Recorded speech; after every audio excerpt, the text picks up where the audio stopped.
And now I would like to give the floor to the distinguished representative of Côte d'Ivoire. You have the floor, Ambassador. Merci, Gianni. Merci, Monsieur le Président. Ma délégation remercie la présidence indonésienne du Conseil de sécurité pour l'organisation de la présente séance d'information sur le G5 Sahel. Je salue la présence parmi nous ce matin, autour de cette table, de son Excellence M. Alpha Bari, ministre des Affaires étrangères du Burkina Faso et président de l'exercice du Conseil des ministres de G5 Sahel. Ma délégation remercie également le président Pierre Bouyoya, haut représentant de l'Union africaine, Mme Bintou Keïta, M. Angel Osada et Yuri Fedotov, pour leurs exposés éclairants ainsi que pour les recommandations pertinentes qui en ressortent. Monsieur le Président, la sous-région ouest-africaine est visée par des actes terroristes d'une violence inouïe et en crescendo, exercés par des hordes djihadistes dont les membres démontrent chaque jour qu'ils ont choisi de renoncer à leur humanité. En témoignent les nombreux cas d'attaques de populations et d'édifices religieux suivis d'assassinats de fidèles en prière et de déprédations massives au Burkina Faso, au Mali, au Niger, pays très proche du mien, à la fois géographiquement et sentimentalement.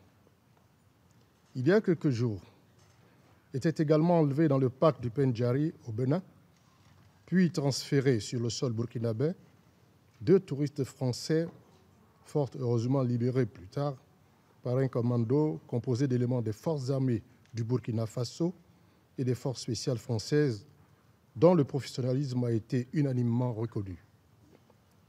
La Côte d'Ivoire voudrait saluer la mémoire de 2 soldats français tombés au champ d'honneur à cette occasion, ainsi que celle du guide touristique béninois. Ce triste épisode nous livre 3 enseignements majeurs, à savoir le caractère transnational de la menace terroriste, les liens potentiels entre réseaux criminels transfrontaliers et groupes terroristes et surtout l'impérieuse nécessité pour tous les acteurs de la lutte antiterroriste de conjuguer leurs efforts en vue d'apporter des réponses à la mesure de l'ampleur que prend ce phénomène. À cet égard, la réunion convoquée il y a peu à Accra, en février, à Accra, par le président Nana Akufo-Addo et réunissant le Burkina Faso, président de l'exercice du G5, le Ghana, la Côte d'Ivoire, le Bénin et le Togo, apparaît comme une prise de conscience aiguë de cette nécessité. Il est donc normal de s'en féliciter et de souhaiter qu'elle s'amplifie davantage. Nous voulons saluer d'ores et déjà les avancées notables que la dite réunion a engendrées.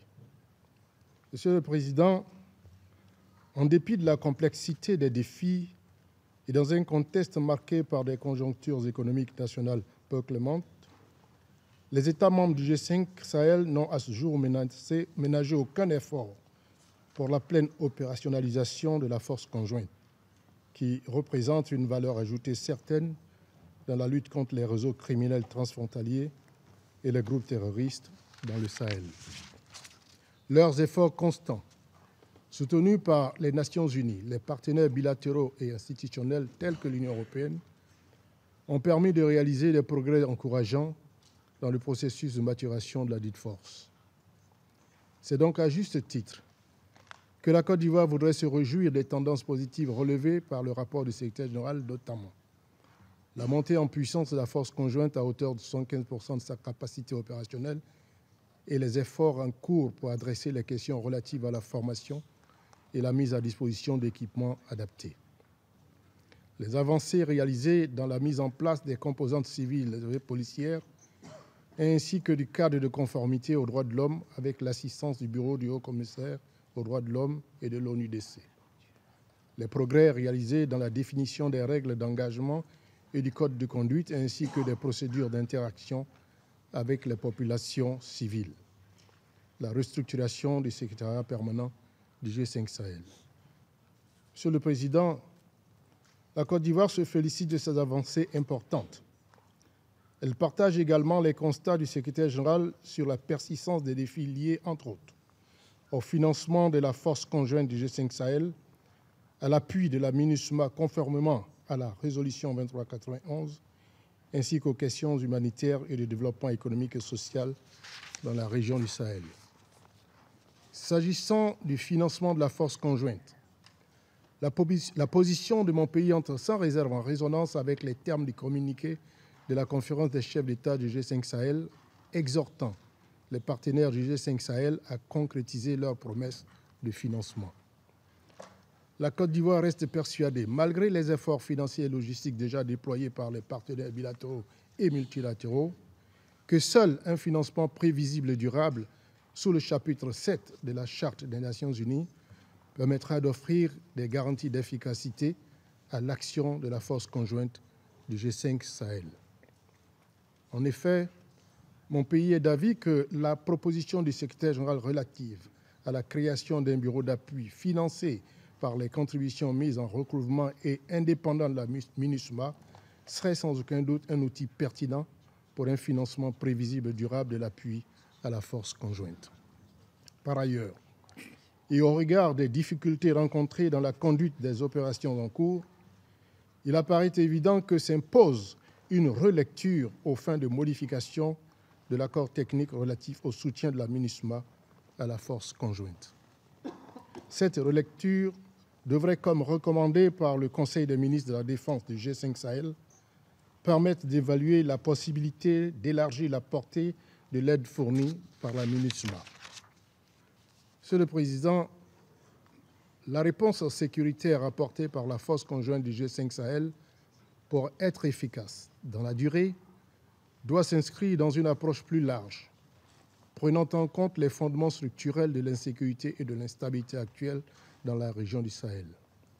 En effet, la Côte d'Ivoire reste convaincue que les initiatives de sécurité au Sahel n'auront d'impact significatif et durable que si la lutte contre la pauvreté et les effets du changement climatique, l'amélioration de la gouvernance et de l'accès aux services sociaux de base, ainsi que les opportunités économiques restent au cœur de nos priorités. Mon pays se réjouit à cet égard de l'adoption par les États membres du G5 Sahel d'un plan d'action prioritaire devant permettre le financement de 40 projets structurants.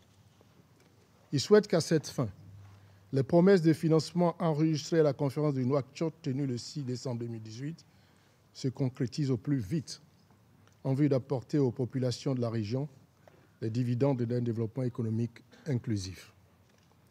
Il convient toutefois de veiller à la complémentarité et à la cohérence entre le programme d'action prioritaire du G5 Sahel et les autres initiatives de développement, notamment celle de l'Alliance Sahel, afin d'éviter les déperditions de ressources.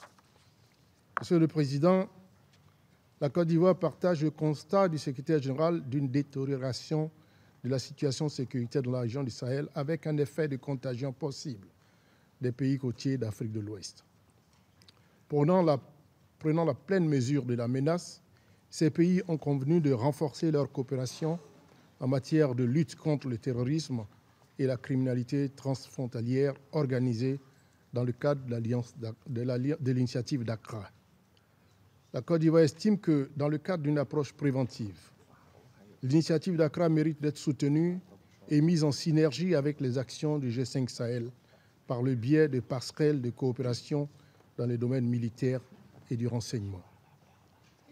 Monsieur le Président, les réseaux criminels transfrontaliers et les groupes armés terroristes constituent assurément des menaces constantes à la paix, à la stabilité et au développement dans l'espace sahélien et dans toute l'Afrique de l'Ouest.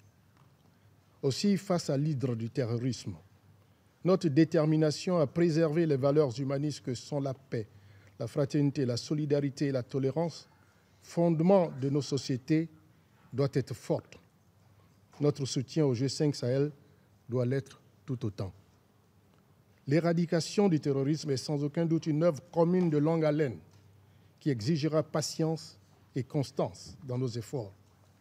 Il nécessitera également le maintien, voire le renforcement par les Nations Unies et tous les partenaires au développement de l'élan de soutien et de solidarité avec les États membres du G5. Je vous remercie. I thank the distinguished permanent representative of Côte d'Ivoire,